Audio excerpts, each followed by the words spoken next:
Assassin's Creed is ubiquitous now, but it wasn't too long ago that it was still a burgeoning action-adventure franchise with a very different approach to game and narrative design. The first Assassin's Creed, which looks quaint in comparison to what the franchise would go on to become, was quickly surpassed by Assassin's Creed 2, which not only introduced the still iconic multi-game lead Ezio Auditore da Firenze, but also major improvements to the design pillars of its predecessor. One of the most notable differences between Assassin's Creed and its sequel is how its modern-day sections play out. The first game uses the modern day as downtime, chapters for the player to pull back the curtain, inch by inch, on the mysteries of Abstergo and the contemporary Templar-assassin conflict. But gameplay in these sections is akin to a walking simulator, ultimately feeling like a slam on the brakes compared to the in-animus bits. Assassin's Creed 2 immediately makes it clear that its modern-day chapters will be something different, as protagonist Desmond is now able to gracefully fight and perform the same acrobatic feats as his ancestral counterparts. This update would go on to inform future development of Assassin's Creed modern-day sections, and not necessarily in a good way.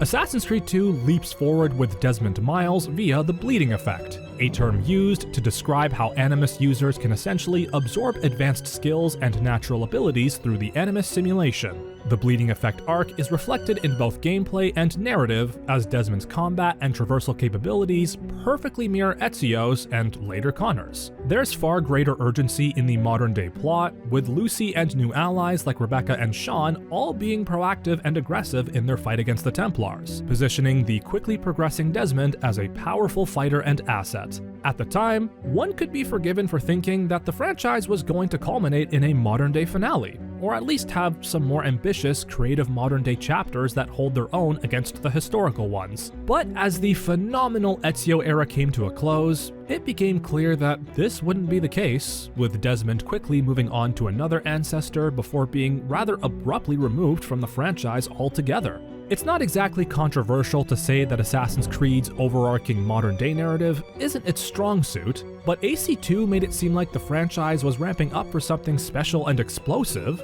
suggesting that the Out of Animus story would become just as cinematic and engaging as the In Animus ones. But Assassin's Creed's modern-day component has actually been walked back in the post-Ezio era, with Black Flag returning to the walking simulator approach and both Unity and Syndicate removing modern-day gameplay entirely, opting to tell that part of the story exclusively through cutscenes. The post-Origins games reintroduce modern-day gameplay, but to nowhere near the same extent as something like Assassin's Creed 3 or even Brotherhood. The latest game, Mirage, takes another step backward with nothing more than 2 modern-day cinematics. Many fans would agree that Assassin's Creed does not need modern-day segments, as the series' strengths lie in its historical action and gameplay. That said, Assassin's Creed 2 started down the road of a playable, engaging modern day, leading many to expect those segments to only grow stronger and more prominent. Instead, it's never clear what to expect from the modern day story of Assassin's Creed. And that's all for this one. We'll see you next time.